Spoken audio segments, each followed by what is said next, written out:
سبحان ربك رب العزة عما يصفون وسلام على المرسلين والحمد لله رب العالمين آمين. لا إله إلا الله محمد رسول الله.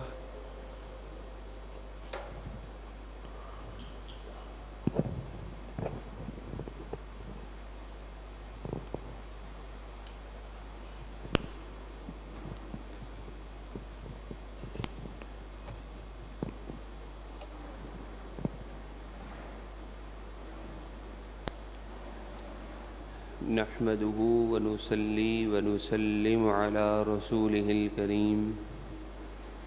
أما بعد فأعوذ بالله من الشيطان الرجيم. بسم الله الرحمن الرحيم. إن الله وملائكته يصلون على النبي يا أيها الذين آمنوا صلوا عليه وسلموا تسليما. بآواز بلند اللهم صل على سيدنا ومولانا محمد معدن الجود والكرم وآله وأصحابه وبارك وسلم صلاة وسلاما عليك يا سيدي يا رسول الله صلى الله عليه وآله وسلم.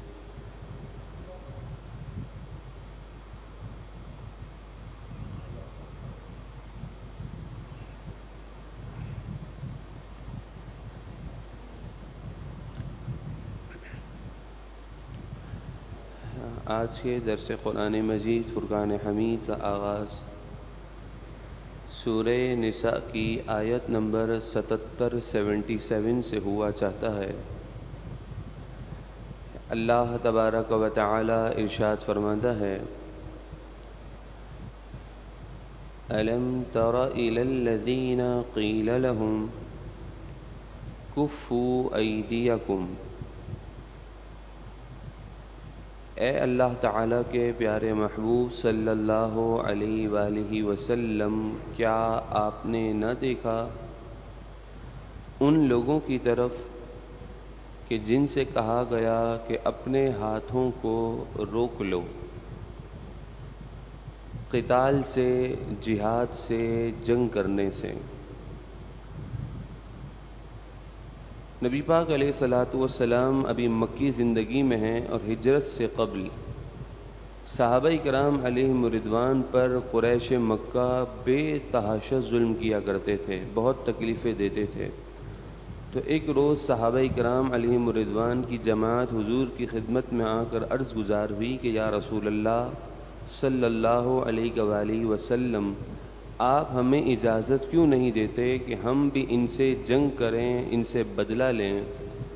آپ ہمیں اجازت عطا فرمائیے. تو آیت کریمہ کا نزول ہوا اور فرمایا گیا کہ ابھی اپنے ہاتھوں کو روک لو. جہاد کرنا، جنگ کرنا، انتقام، بدلہ لینے کی ابھی اجازت نہیں ہے، بلکہ اس وقت ابھی تم یہ کام کرو وَأَقِيمُوا الصَّلَاةَ، نماز قائم کرو، وَآتُوا الزَّكَاةَ، اور زکوٰۃ وقت پر ادا کرو. معلوم یہ ہوا کہ نماز اور زکوٰۃ جہاد سے پہلے فرض ہوئی ہیں. فَلَمَّا كُتِبَ عَلَيْهِمُ الْقِتَالُ، پھر جب ان پر جہاد فرض کیا گیا. نبی پاک علیہ الصلاۃ والسلام کی ہجرت فرمانے کے بعد مدینہ منورہ میں اور حکم دیا گیا کہ میدان بدر میں آؤ، بدر کی طرف چل پڑو. تو اذا فریق منہم یخشون الناس کخشیۃ اللہ او اشد خشیہ، تو اس وقت بتقاضۂ بشریت، فطری طبعی کے طور پر جو طبیعت کی فطرت ہے، اس حساب سے مسلمانوں کے ایک گروہ نے خوف کھایا، وہ ڈرنے لگے جہاد کے فرض ہو جانے کے بعد. کن سے ڈرنے لگے؟ دشمنان اسلام سے جہاد کرنے میں ڈر لگنے لگا. وہ ڈر اس طرح کا تھا، قرآن نے کہا کخشیت اللہ، جیسا کہ اللہ سے ڈرنا چاہیے، او اشد خشیہ، یا مسلمانوں کو ان لوگوں سے ڈر اللہ تعالیٰ کے ڈر سے بھی زیادہ ڈر لگنے لگا۔ طبیعت ہلاکت اور موت سے گھبراتی ہے، پیچھے کی طرف جاتی ہے۔ تو قرآن مجید فرقان حمید نے فرمایا کہ مسلمانوں کے ایک گروہ نے اس موقع پر گھبراہٹ کا وہ شکار ہو گئے۔ وقالو، اور وہ عرض گزار ہوئے، ربنا، اے ہمارے رب، لما کتبت علینا القتال، کیوں تو نے ہم پر جہاد کو فرض کر دیا؟ مسلمانوں کا اللہ تعالیٰ سے یہ عرض کرنا، سوال کرنا بطریق اعتراض نہیں تھا، بلکہ اس کی حکمت جاننا تھا کہ آخر جہاد فرض کرنے کی حکمت کیا ہے، وجہ کیا ہے۔ لولا اخرتنا الی اجل قریب، تھوڑی مدت تک تو ہمیں اور مزید جینے دیتا، ہماری زندگی اور مزید بڑھ جاتی، ہماری زندگی کی جو جینے کے ایام ہیں وہ مزید بڑھ جاتے۔ تو قرآن مجید فرقان حمید نے فرمایا، قل، اے محبوب آپ فرما دیجئے، متاع الدنیا قلیل، تم دنیا میں اور کتنا جی لوگے، دنیا کے اندر کتنی اس کی آسانیاں، آسائشیں، راحتیں حاصل کر لوگے۔ یاد رکھنا، دنیا کی زندگی یہ بہت ہی تھوڑی ہے، فانی ہے، ختم ہو جانے والی ہے۔ دنیا کی زندگی تو زائل ہونے والی ہے۔ اصل کیا ہے؟ والآخرۃ خیر لمن اتقی، اصل تو آخرت ہے جو کہ بہت بہتر ہے متقین کے لیے، جو تقوی اختیار کرنے والے ہیں ان کے لیے اصل زندگی تو آخرت کی زندگی ہے۔ دنیا کی زندگی یہ تو فانی زندگی ہے، اس کی کوئی حقیقت نہیں ہے۔ پھر فرمایا، ولا تظلمون فتیلا، کھجور کی گٹلی کے اوپر جو جھلی ہوتی ہے اس جھلی کے برابر بھی کسی پر ظلم نہیں کیا جائے گا۔ جیسا اعمال کرے گا اس دنیا میں ویسے ہی اسے اس کے اعمال کا بدلہ دیا جائے گا۔ پھر قرآن مجید فرقان حمید نے اگلی آیت میں مسلمانوں کو جہاد کی ترغیب دی، ساتھ فرمایا کہ موت سے ڈرنے کی ضرورت نہیں ہے، خوف رکھنا ہے دل میں تو موت کا نہیں، اللہ تعالیٰ کا خوف رکھو۔ جب اس گندے دل میں رب تعالیٰ کا خوف پیدا ہو جائے گا، بندہ موت سے بے خوف ہو جائے گا، تو وہی زندگی اس کے لیے دنیا میں بھی کامیاب ہے اور یہی زندگی اس کے لیے آخرت میں بھی کامیاب بن جائے گی۔ اصل خوف اللہ تعالیٰ کا ہونا چاہیے۔ جس کے دل میں موت کا خوف، جس کے دل میں اللہ تعالیٰ کا خوف داخل ہو جائے، وہ نیک اعمال کرے تو نیک اعمال کرنے والوں کے لیے موت خوف کا باعث نہیں، بلکہ موت نبی پاک علیہ الصلاۃ والسلام سے دیدار اور ملاقات کا ذریعہ بن جاتی ہے، موت ان کے لیے انعام بن جاتی ہے۔ تو فرمایا، جہاد سے جانے سے کیوں گھبراتے ہو؟ کیا تم نے جہاد کا مطلب یہی سمجھ لیا ہے کہ جہاد بمعنی موت؟ نہیں۔ فرمایا، اینما تکونوا یدرککم الموت، تم جہاں کہیں بھی ہو موت تو تمہیں آ ہی جائے گی، چاہے میدان جہاد ہو، چاہے بستر مرگ ہو، کوئی حادثے میں آ جائے، کوئی طبعی موت آ جائے، موت تو آنی ہے۔ پھر فرمایا، جہاں کہیں بھی ہو۔ فرمایا، وَلَوْ كُنْتُمْ فِي بُرُوجٍ مُشَيَّدَةٍ، اگرچہ تم مضبوط قلعوں میں ہو، مضبوط قلعوں کے اندر محصور ہو، محفوظ ہو، تمہارے پاس باڈی گارڈ ہوں، بہت بڑی قوت ہو، بہت بڑی فورس ہو، اس کے سائے میں تم رہتے ہو، پھر بھی جب موت کا وقت آئے گا تو ساری چیزیں بیکار ہو جائیں گی اور موت تم سے آ کر ضرور ملاقات کر لے گی۔ تو فرمایا، جس جگہ پہ بھی ہو موت آنی ہے، تو میدان جہاد سے گھبراؤ مت۔ میدان جہاد میں موت آ جائے تو وہ ہزاروں درجے بستر مرگ کی موت سے بہتر ہے کہ دین اسلام کے غلبے کے لیے راہ خدا میں جان نچھاور کر دی۔ وَإِن تُصِبْهُمْ حَسَنَةٌ يَقُولُوا هَذِهِ مِنْ عِنْدِ اللَّهِ۔ اس آیت کریمہ میں منافقین کا حال بیان کیا جا رہا ہے کہ منافق نبی پاک علیہ الصلاۃ والسلام سے کتنا بغض رکھتے ہیں۔ فرمایا قرآن مجید فرقان حمید نے کہ اگر انہیں کوئی بھلائی پہنچے، کثرت پیداوار ہو، خوشحالی ہو، پیداوار کثیر ہو رہی ہو، یقولو تو کہتے ہیں ہذہ من عند اللہ، یہ جتنی بھی خوشحالی ہے یہ اللہ تعالیٰ کی طرف سے ہے۔ وَإِن تُصِبْهُمْ سَيِّئَةٌ یقولوا ہذہ من عندک، اور اگر انہیں کوئی تکلیف پہنچے، کوئی مصیبت پہنچے، خشک سالی ہو، قحط سالی ہو، تو وہ کہتے ہیں یقولو کہتے ہیں ہذہ من عندک، اس نقصان کی نسبت، اس مصیبت کی نسبت، اس قحط سالی کی نسبت حضور کی طرف کر دیتے ہیں اور کہتے ہیں آپ چونکہ ہمارے درمیان موجود ہیں نا تو آپ کی وجہ سے ایسا ہوا ہے، نعوذ باللہ من ذالک۔ نبی پاک علیہ الصلاۃ والسلام کی طرف اس چیز کی نسبت کرتے ہیں۔ دوستو یہ بات یاد رکھیے گا، پورے قرآن مجید فرقان حمید کے اندر بارہا بلا مبالغہ کہہ سکتا ہوں 2 دن نہیں تو 3 دن کے اندر ایک مرتبہ ایک ایسی آیت ضرور گزرتی ہے کہ جہاں پر اللہ تبارک و تعالیٰ نے محبوب کریم علیہ الصلاۃ والسلام کے معاملے میں بڑی غیرت کا اظہار فرمایا ہے۔ جہاں بھی حضور علیہ الصلاۃ والسلام کی بے ادبی کا شائبہ، کوئی بھی منفی بات حضور کی طرف ہوگی، فوراً اللہ تبارک و تعالیٰ جواب عطا فرما دے گا۔ یہاں منافقین نے حضور کی طرف اس چیز کی نسبت کی تو اللہ تبارک و تعالیٰ نے اگلے ہی اس جگہ پر ارشاد فرمایا، قل اے محبوب آپ فرما دیجئے، کل من عند اللہ، بہتری ہو، بھلائی ہو یا نقصان ہو، مصیبت ہو، خشک سالی ہو یا کثرت پیداوار ہو، تم پر جو مصیبتیں آ رہی ہیں وہ ہوں یا امن و سلامتیاں ہوں، جو کچھ بھی ہے یہ سب کا سب اللہ تبارک و تعالیٰ کی طرف سے ہے۔ نبی پاک علیہ الصلاۃ والسلام کی موجودگی تو باعث رحمت ہے۔ آپ علیہ الصلاۃ والسلام نے جب مدینہ منورہ میں اپنے قدم رنجیہ فرمائے تو اس سے پہلے یہ یثرب کہلاتا تھا۔ یثرب بیماریوں کا گھر کہا جاتا ہے کہ جو اس علاقے میں آ جاتا تھا وہ بیمار ہو جاتا تھا، سرکار مدینہ کے قدم میں مبارک لگے تو اللہ نے اس کی مٹی میں بھی شفاعت رکھ دی ہے۔ تو یہ تو ساری بھلائیاں رسول اللہ کے صدقے ملی ہیں، یہ ساری نعمتیں، یہ کائنات بنی ہی حضور کی وجہ سے ہے۔ لیکن یہ بات اسے سمجھ آئے گی جس کے دل میں رسول اللہ کی محبت ہوگی۔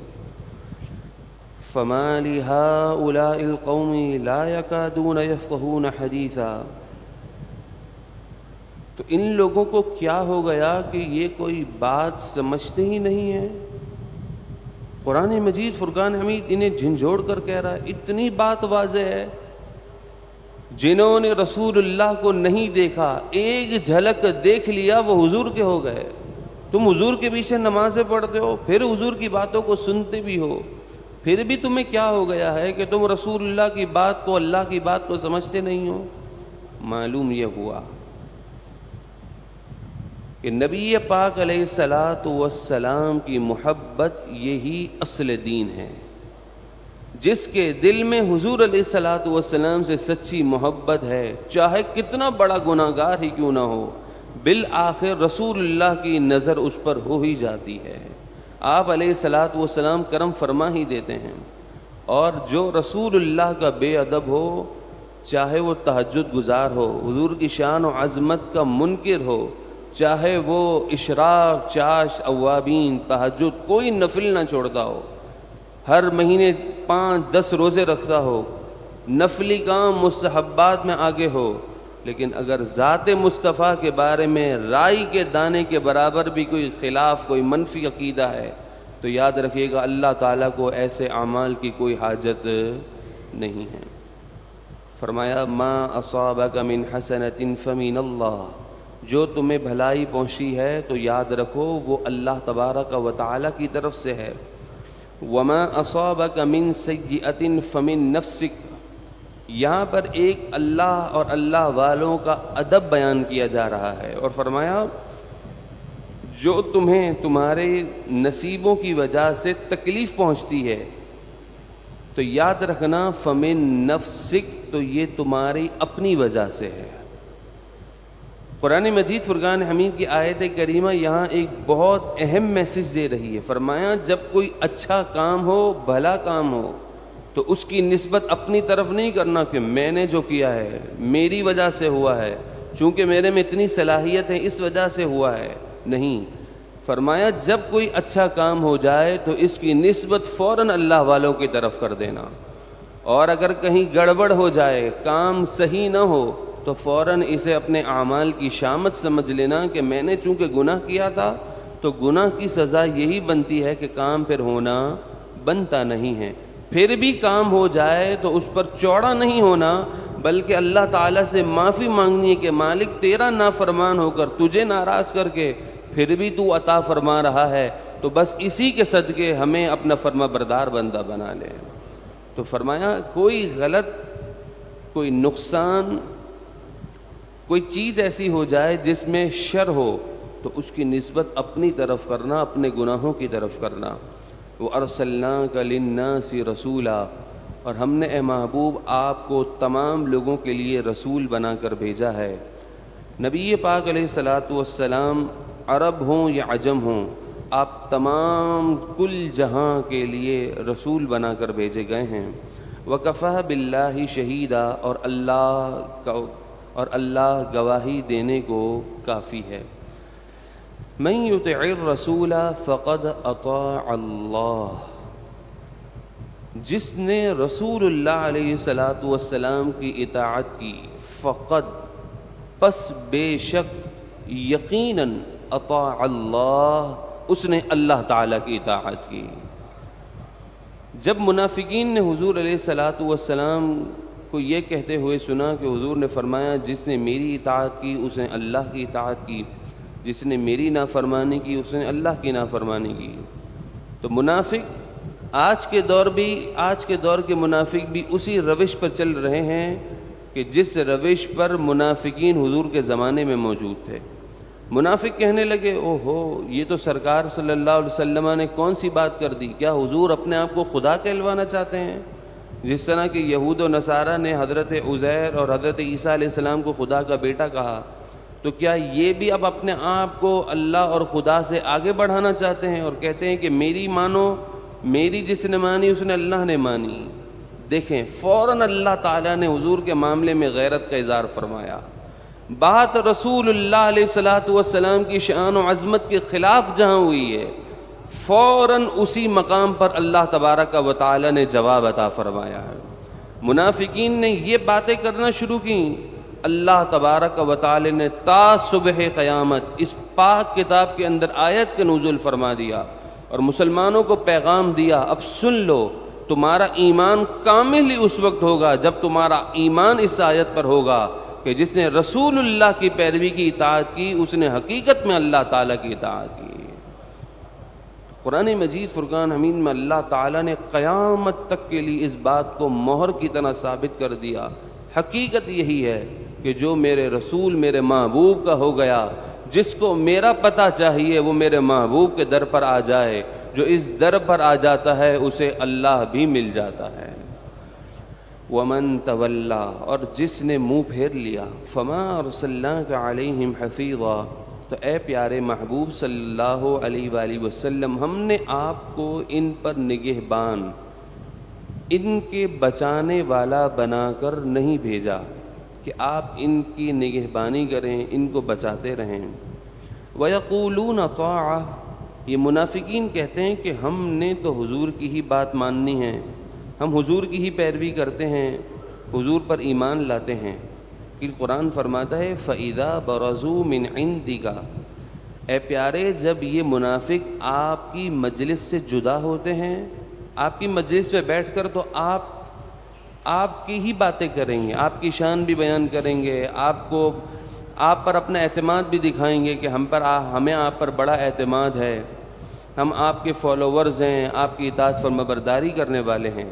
لیکن فرمایا اے پیارے جب یہ آپ کی مجلس سے نکل کر جاتے ہیں تو بَيَّتَ طَائِفَةٌ مِّنْهُمْ غَيْرَ الَّذِي تَقُولُ، تو ان میں سے ایک گروہ ایسا ہے جو اپنی اس بات کے خلاف کرتا ہے رات کے وقت جو بات اس نے آپ کی مجلس میں کہی تھی.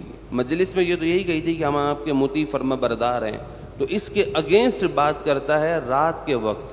اور اپنی خاص مجلسوں میں منافقین جب آپس میں بیٹھتے تو حضور کے خلاف پلاننگ کرتے, دین اسلام کے خلاف پلاننگ کرتے, حضور کے سامنے تو اطاعت اور فرمانبرداری کی بات کرتے اور پیٹھ پیچھے حضور علیہ الصلوۃ والسلام کی گستاخیاں بے ادبیاں کرتے. تو فرمایا واللہ یکتب ما یبیتون, اے پیارے آپ رنجیدہ نہ ہوں, غم میں مبتلا نہ ہوں. جو یہ کام رات کے وقت اپنی خاص مجلسوں میں آپ کے خلاف کر رہے ہیں, واللہ یکتب, اللہ تبارک تعالیٰ ان تمام باتوں کو لکھ رہا ہے.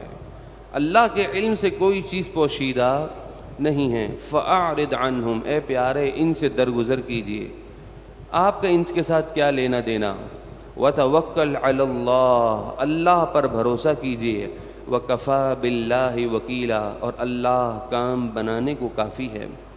افلا یتدبرون القرآن, کیا وہ قرآن میں غور و فکر نہیں کرتے کہ اللہ تبارک و تعالیٰ نے اس قرآن کے اندر علوم و حکم نازل کیے ہیں جس کی فصاحت سے عرب کے بڑے بڑے فصیح و بلیغ عاجز آ چکے ہیں, جس کی غیبی خبروں نے منافقین کے راز فاش کر دیے. تو فرمایا کیا ہے اس قرآن میں وہ غور و فکر نہیں کرتے. قرآن خود غور و فکر کرنے کی دعوت دے رہا ہے کہ غور کرو, اپنی زندگی میں انقلاب تبدیلی چاہتے ہو تو یہ کوئی دنیاوی عام معمولی کتاب نہیں ہے. جتنا غور کرتے جاؤ گے اتنا ذہن و خیالات کو, روح کو پاکیزگی نصیب ہوتی جائے گی. وَلَوْ كَانَ مِنْ عِنْدِ غَيْرِ اللَّهِ, اگر یہ قرآن اللہ کے علاوہ کسی اور کی طرف سے ہوتا, غیر اللہ, اللہ کے علاوہ کسی اور کی طرف سے ہوتا, لَوَجَدُوا فِيهِ اخْتِلَافًا كَثِيرًا, اختلاف کثیر, اگر یہ اللہ کے علاوہ کسی اور کی طرف سے ہوتا تو پھر تو اس قرآن میں اختلاف کثیر ہوتا, بہت سا اختلاف ہو جاتا, ایک بات دوسری بات کے اگینسٹ ہو جاتی. کیوں؟ کیونکہ پھر وہ کلام مخلوق کا ہوتا. مخلوق ایسا کلام کبھی نہیں کر سکتی جس میں تناقض نہ ہو. یہ صرف اللہ تبارک و تعالیٰ کے کلام کی شان ہے, چونکہ یہ کلام ہی خالق کے کائنات کا ہے, جبھی وہ ہر قسم کے اختلافات سے پاک ہے. وَإِذَا جَاءَهُمْ أَمْرٌ مِّنَ الْأَمْنِ أَوِ الْخَوْفِ أَذَاعُوا بِهِ. ان منافقین کی حالت بیان کی جا رہی ہے کہ یہ مسلمانوں کے کتنے بڑے دشمن ہیں, کہ فرمایا جب ان کے پاس کوئی اطمینان والی بات آئے, مسلمانوں کی کوئی ایسی بات جس سے مسلمان مطمئن ہو, فتح اسلام, کسی خاص علاقے کی فتح کی خوشخبری آئے, یا اول خوفی, یا کسی جگہ پر خوف کی بات آئے کہ کسی جگہ پر مسلمانوں کو وقتی نقصان ہو گیا, ہزیمت اٹھانی پڑی, زیادہ نقصان ہو گیا, تو یہ کیا کرتے ہیں منافقین, اذاعوا بہ, ان باتوں کا چرچا کرتے ہیں. مسلمانوں کی فتح کی بات ہو تو اس بات کو کفار کے پاس آ کر بڑی طریقے سے بیان کرتے ہیں اور اس طرح سے سامنے پیش کرتے ہیں اس بات کو جس سے کفار اور جوش میں آ کر انتقام سے اور بھر جائیں اور جوش میں آ جائیں کہ اگلی مرتبہ تو بدلہ بھرپور لینا ہے, انتقام بھرپور لینا ہے. تو ان کے اندر جو انتقام کی آگ اور جوش بھڑک رہی ہے یہ منافقین کی وجہ سے بھڑک رہی ہے. اور اگر جب مسلمانوں کو نقصان ہو جائے تو پھر یہ مسلمانوں کے پاس آ کر مسلمانوں کے ساتھ ایسی گفتگو کرتے ہیں جس سے ان کے جذبات پر ٹھیس پہنچتی ہے, انہیں تکلیف دیتے ہیں اور کہتے ہیں اچھا ہوا ہم تو نہیں آئے, بہت بہتر تھا کہ تم ہماری بات بھی مان لیتے, میدان جہاد میں نہ آتے. بزدلی کی بات کرتے ہیں اور مسلمانوں کے اس وقتی نقصان کو اپنی ہوشیاری سمجھتے ہیں کہ ہم تو بڑے بہتر دماغ والے ہیں کہ ہم تمہارے ساتھ نہ آ سکیں. باہر دونوں صورتوں میں یہ سازش کر رہے ہیں.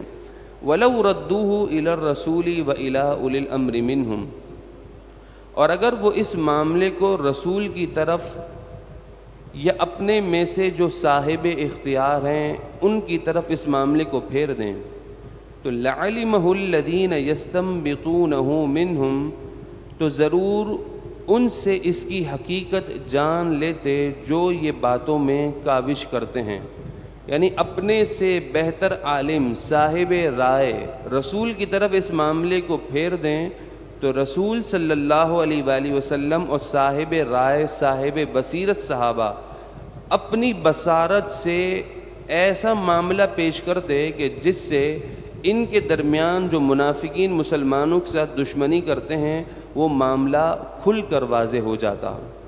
وَلَوْلَا فَضْلُ اللَّهِ عَلَيْكُمْ وَرَحْمَتُهُ، اور اللہ تبارک و تعالیٰ کا فضل اور اس کی رحمت تم پر نہ ہوتی۔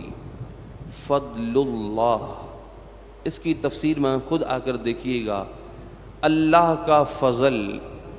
ہم نے اللہ کا فضل عام طور پر کس چیز کو سمجھا؟ کسی مالدار کو دیکھتے ہیں وہ کہتے ہیں کہ یہ بس محض اللہ کا فضل ہے، اس سے یہ کانسیپٹ تاثر کیا ملتا ہے کہ میرے پاس جو دولت ہے یہ فقط اللہ کا فضل ہے، یہ بڑا بنگلہ ہے تو یہ اللہ کا فضل ہے، یہ مال و دولت، یہ بڑی اچھی سواری ہے تو یہ اللہ کا فضل ہے۔ بے شک یہ اللہ کا فضل ہے، لیکن اس سے بڑا اللہ کا فضل قرآن کی تفسیر میں ذالک فضل اللہ، اس کی تفسیر میں ہے یہاں اللہ کے فضل سے مراد رسول اللہ علیہ الصلوۃ والسلام کی ذات مبارکہ ہے، حضور کی تشریف آوری ہے۔ فرمایا اگر تمہارے درمیان رسول اللہ کی تشریف آوری نہ ہوتی، اللہ کا فضل نہ ہوتا، وَرَحْمَتُهُ، اور اس کی رحمت یعنی قرآن تمہارے درمیان میں نہ ہوتا تو کیا ہوتا؟ لَاتَّبَعْتُمُ الشَّيْطَانَ إِلَّا قَلِيلًا، پھر تو تم سب کے سب ہی شیطان کی ہی اتباع کرتے، ہاں مگر بہت تھوڑے ایسے ہیں جو شیطان کے وار سے محفوظ ہو جاتے۔ تو معلوم یہ ہوا شیطان کے وار سے محفوظ بھی رہنا ہے تو ذات مصطفیٰ علیہ الصلوۃ والسلام، حضور علیہ الصلوۃ والسلام کے دامن سے وابستہ ہو جانا ہے۔ فقاتل فی سبیل اللہ، اے محبوب آپ اللہ کی راہ میں خوب لڑیے۔ لا تکلف الا نفسک، اور آپ کو اپنی ہی جان پر تکلیف دی جائے گی۔ وحرد المؤمنین، اور آپ مسلمانوں کو جہاد پر ابھاریے، انہیں ترغیب دیجیے۔ عسى اللہ ان یکف بأس الذین کفروا، قریب ہے کہ اللہ تبارک و تعالی کافروں کی سختی کو روک لے۔ ایسا ہی ہوا، مسلمان جب بدر صغریٰ پر پہنچے تو وہاں کفار حضور علیہ الصلوۃ والسلام اور صحابہ کے رعب اور دبدبے کی وجہ سے آ ہی نہ سکے، اور اللہ تعالیٰ نے مسلمانوں کو بڑی کامیابی عطا فرمائی۔ واللہ اشد بأسا، اور اللہ کی گرفت سب سے زیادہ سخت ترین ہے، واشد تنکیلا، اور اللہ تبارک و تعالیٰ کا عذاب زبردست سخت عذاب ہے۔ اللہ تعالیٰ ہم سب کو محفوظ فرمائیں۔ من یشفع شفاعۃ حسنۃ، جو کوئی اچھی سفارش کرے، کسی کے لیے اچھی سفارش کرے، یکن لہ نصیب منہا، تو اس کے لیے اس میں سے حصہ ہے۔ کسی کے لیے اچھی سفارش کرتا ہے تو اس کے لیے بھی حصہ ہے، مراد اس میں سے اسے بھی ثواب دیا جائے گا۔ ومن یشفع شفاعۃ سیئۃ، اور جو کسی کے لیے بری سفارش کرے، یکن لہ کفل منہا، تو اس کے لیے اس میں سے بھی حصہ ہے، یعنی گناہ کے کام میں سفارش کی ہے تو اس گناہ کے کام میں وہ بھی برابر کا شریک سمجھا جائے گا۔ وکان اللہ علی کل شیء مقیتا، اور اللہ تعالی ہر چیز پر قادر ہے۔ وَإِذَا حُيِّيتُم بِتَحِيَّةٍ، اور جب تمہیں کوئی کسی لفظ سے سلام کرے، السلام علیکم کہے، فَحَيُّوا، تو تم بھی اسے سلام کا جواب دو، انہی الفاظوں میں، بِأَحْسَنَ مِنْهَا، الفاظ کی خوبصورتی کے ساتھ، احسن طریقے سے۔ بِأَحْسَنَ مِنْهَا، انہی الفاظ کے اندر خوبصورتی کے ساتھ، مراد جواب کے اندر الفاظ کی زیادتی کر کے، اور ردوها، الفاظ کی زیادتی نہیں کر سکتے تو جتنا سلام کیا ہے اتنا ہی جواب دے دو۔ یاد رکھیے گا السلام علیکم کہنا یہ سنت ہے، یعنی سلام کرنا سنت ہے، جواب دینا فرض ہے۔ اور نبی پاک علیہ الصلاۃ والسلام نے فرمایا یہ واحد ایسا عمل ہے کہ جس میں جواب دینے والے کو زیادہ اجر نصیب ہوتا ہے۔ سلام دراصل عاجزی کا اظہار ہے کہ نبی پاک علیہ الصلاۃ والسلام نے فرمایا یہ سلامتی عاجزی کا اظہار کرنے والی چیز ہے۔